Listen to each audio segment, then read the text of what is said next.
All right, now we are moving on to the main segment tonight, which is basically titled Marshmallows. Now, who doesn't like marshmallows? You know how I like to eat my marshmallows? With a toothpick. Okay. I mean, that'd be kind of hard to do in front of a fire. If you had a fire elemental, okay, and you were trying to roast some marshmallows. I like the toothpick, mini marshmallows. I'm pretty sure you're gonna get the mini marshmallows. I like the mini marshmallows, the tiny ones. So like I was saying, if you try to roast those over a fire, I'm pretty sure your fingers are gonna get burnt, and that's not really safe. You need a really long wooden stick, right? See, but the fire elemental would be happy because that's its entire purpose is to burn everything, right? What if I had a? What if I had like Pokemon where you chooses not to? What if I had a toothpick carrying a wooden stick?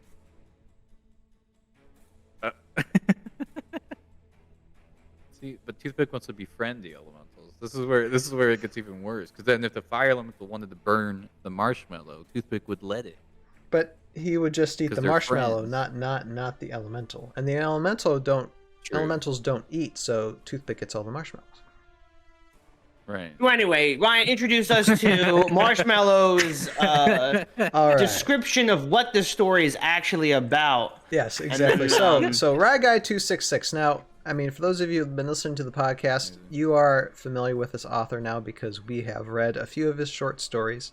And actually, the last ToV podcast, we read Silence, reviewed it, and apparently, Ryguy watched our review and decided to write another story from that because I said something in the last podcast, basically challenging any lore story out there, but Ryguy as well, that include the Airborne Elite in the story, specifically the ToV version of Airborne Elite. I think that would be kind of a fun thing to do, and guess what?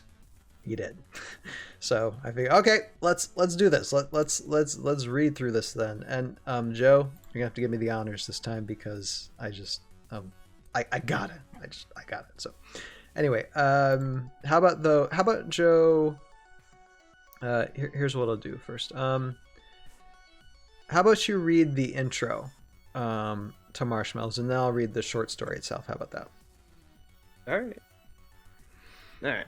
This story is partly to address a critique from the ToV Podcast, and partly to show off the badassery of Kamanawa. This game was from an OHS playoff game between Mega Silver and myself. It was brought to mind because ToV requested some Airborne, and this game was funny because the Airborne, redacted, and Kamanawa essentially soloed an entire army. This one is definitely less serious, and I hope ToV doesn't mind me infringing on their IP. This was their idea, after all. This story wouldn't be the same without the Aftermath Chronicles. Enjoy. Now, when I first read that just brought a tear to my eye. When I first, I'm just like, oh, that's so nice. I'm just like, no, I don't mind at all. And matter of fact, I'll have more to say when I'm done finishing the story. But how about we read through this, okay? All right, so we start. Kamanawa leaned against a tree. The rough palm bark, and of course, this is titled Marshmallows. And it's such a convenient, that's such a Tales of Valhalla title. Just, Anyway, Kamanawa leaned against a tree.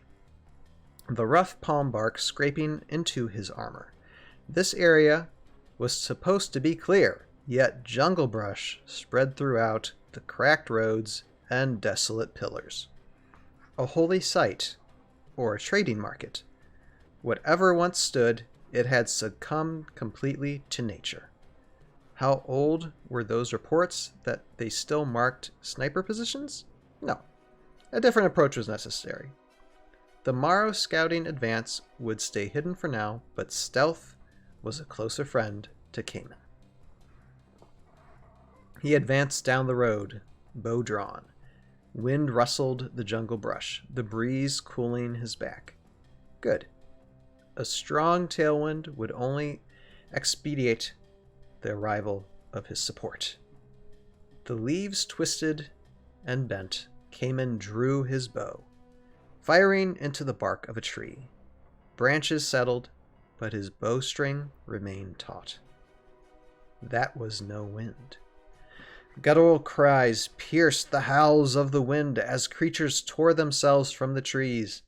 Clawing and slicing at Cayman, he let loose arrows shredding the leaves, but the projectiles embedded themselves in the trees instead.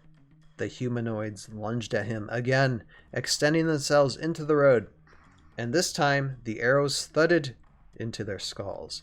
He pulled the arrows from the bodies and knocked them into his bow as more howls echoed around him. Being surrounded here. And here we go. Drop zone is approaching, Lieutenant Dan barked. Cayman Awa is solo in enemy territory, and he needs an extraction ASAP.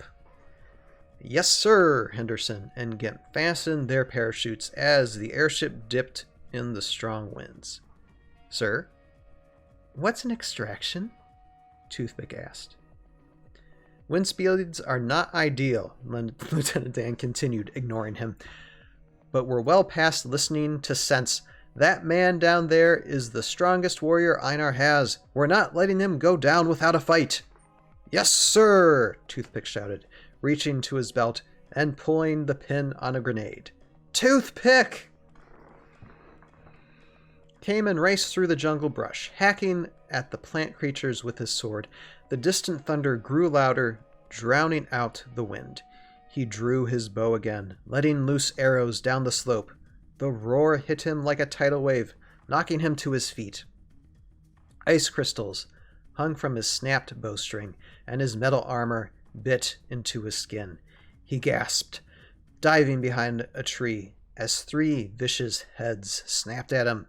He lunged over the chimera's wings, running along the scales and plunging his sword into its back. The heads twisted and flailed as the blizzard blasted him from the monster. He slid to a stop as an explosion rocked the forest. Where the hell were the Airborne Elite? That might be the dumbest thing you've ever done, Henderson said, looking at the crater far below. And I once saw you trying to pet a rock. I swear it was moving, Toothpick insisted. Doesn't matter, Lieutenant Dan said, pulling himself to the side of the airship. This is our opening, now or never. Wait, Toothpick cried as Gimp leaned out to the side. Can't you read me a bedtime story first? Cayman leaned against the tree, his eyes closed. Once glance he could picture the whole glade. One crunch on a blade of grass, and he could picture the Morrow stepping in just the right spot. He whipped around, releasing the bow. Thump! The Morrow's body crumpled to the ground. He spun back behind the tree, picturing the other's confusion. What was the weapon? Where did the arrows come from? Were there more? Yes, there were. He leaned from behind the tree. Thump! The Morrow returned fire, blasting wildly in his direction. Thump. The firing slowed. The last of them retreating. Thump. He drew his sword as a winged shadow fell over the tree. Toothpick, what's gotten into you? A bedtime story? It's the middle of the afternoon. We've got to drop right now. Toothpick averted his eyes from the lieutenant. You know how you told me to pack the parachutes? And remember how I said I wanted to bring a snack along for the flight? Henderson unstrapped his chute, turning the bag upside down to empty its contents. Marshmallows spilled from the bag and scattered over the floor. I almost jumped too, Gimp said, opening his pack to find even more marshmallows. Where did you even find marshmallows on Valhalla? Lieutenant Dan asked, too stunned to be angry. Well, you know how the air elementals look so fluffy? They have some cousins called the Marshmallow Mentals, and they just poop these things out wherever they go. Lieutenant Dan buried his head in his hands. Turn the ship around, Nesbit, he said, looking out into the jungle. God help him. I think he was talking about Toothpick there. Swords clashed as the wind raged. Kamen swung at the hooded Kyrie, who blocked every blow with powerful strikes. The weight of the battle pressed on the samurai, and one last hit snapped his sword in half. The Kyrie thrust, slicing through Kamen's stomach. Ah! He gasped, crumpling to the ground. The Kyrie stepped over him, raising his sword. The hood fell away, pulled back by the maelstrom. For the glory of Utgar, Konkan intoned. A huge hammer smashed into Konkan's wings. The air shimmered and waved as the sentinels of Grax blipped in and out, slicing and crushing the Kyrie. One final blow rent Konkan's skull asunder, and he fell to the grass next to Kamen. The silent sentinels held out their hands, pulling Kamen to his feet. Kamen bowed, and they bent low as well, their robes flowing, disappearing, and regenerating. As they escorted him back to the path and pulled away from the jungle, Kamen looked to the sky, wondering what this betrayal would mean.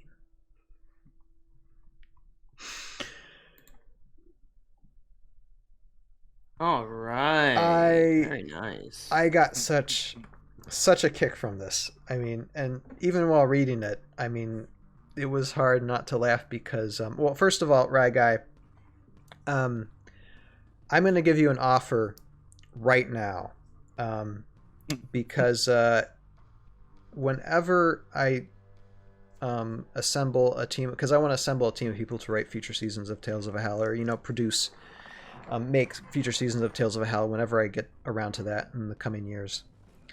And I already had people picked out, for writers, for writers' advisors or whatever. But I'm going to tell you right now, you just got yourself an offer, my friend. It's out there.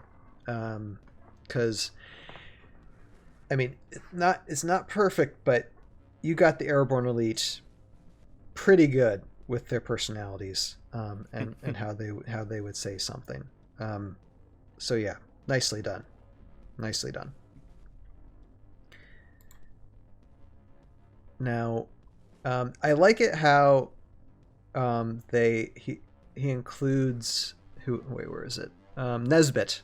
It's like Nesbit is carrying them around, Yeah. for them to drop, and to have Toothpick throw a grenade and explode. Although it doesn't mention in the story that he hit anything when it blew up the ground. It probably didn't. It's probably like Yeah. everybody fighting on the ground just looks over like, oh, that happened, and nothing. See, and then imagine what's crazy is that because it's written from the perspective of an actual game, right? So I imagine what this is depicting is a failed grenade launch. Right, and that that's explains awesome. the beginning. Yeah, just like the Airborne Elite didn't show up.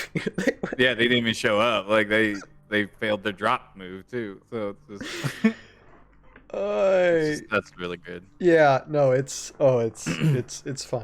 It's pretty fun, there. And just so the description, so you have that mixture of comedy, yet still the seriousness of the battle on the ground. Yeah, that was fun. Any other comments, guys, from this? I know it's based off of an OHS game, Mm-hmm. and obviously the armies are there, but any introduction of either, well, of course AOA and of course C3V units in these stories is so awesome, because I love the Sentinels of Drax. They're really, really cool, unique squad.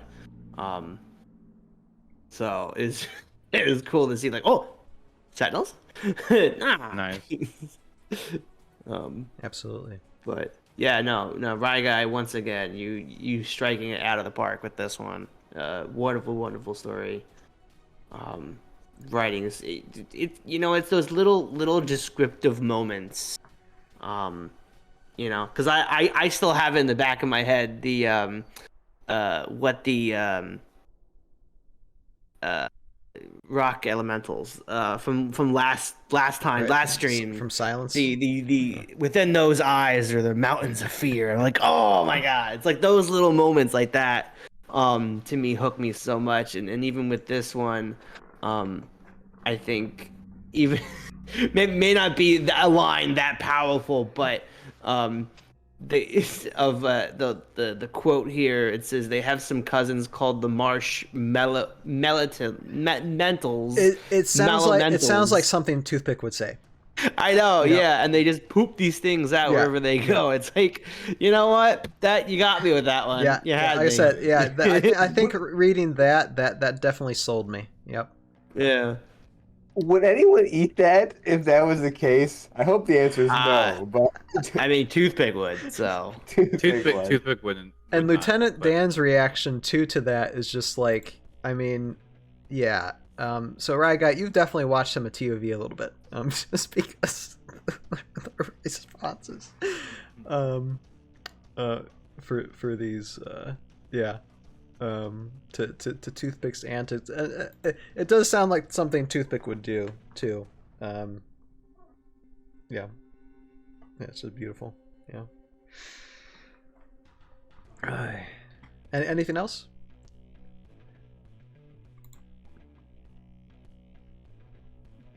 No, it's Well a really done, well man. done story. I mean, Yeah, I love, you can and see it. all jokes aside, I do love the fighting too. You know, when it switches back and forth, with Cayman, like just fighting against all kinds of enemies, here. Mm-hmm. I love the description of the action going on, and just feeling like at the end, Cayman looks towards the sky and just like feels like did I get betrayed? And now the Airborne Elite has yet another misunderstood enemy. It doesn't, it doesn't help. I mean that the INR side of things really, and at least from the ToV perspective, don't like the Airborne Elite very much anyway, since they insulted the Empress. So that's just another insult, on a list of insults now. Causing international problems. That's International incidents. Yep. Yeah, that's very, very much on their categories. Yeah. Good stuff. Anyway, anything else before we wrap this up? Nada. All right. Well, I guess I just say, yeah, Ryguy, thank you so much for that. That really made my weekend. It really did. So I do appreciate that. Look forward to what you have more in the future, and hopefully in the foreseeable future, we'll be able to read some more and have another segment of that again. Anybody else out there, any lore creators or anything, like I said, I encourage, I enjoy reading what other people have in mind for things, for characters, or new characters, or however you want to do it. Yep, absolutely. So appreciate that. So that for this segment has been reading Marshmallows that apparently are poo. The short story Marshmallows by ryguy266. Well, very well done, sir.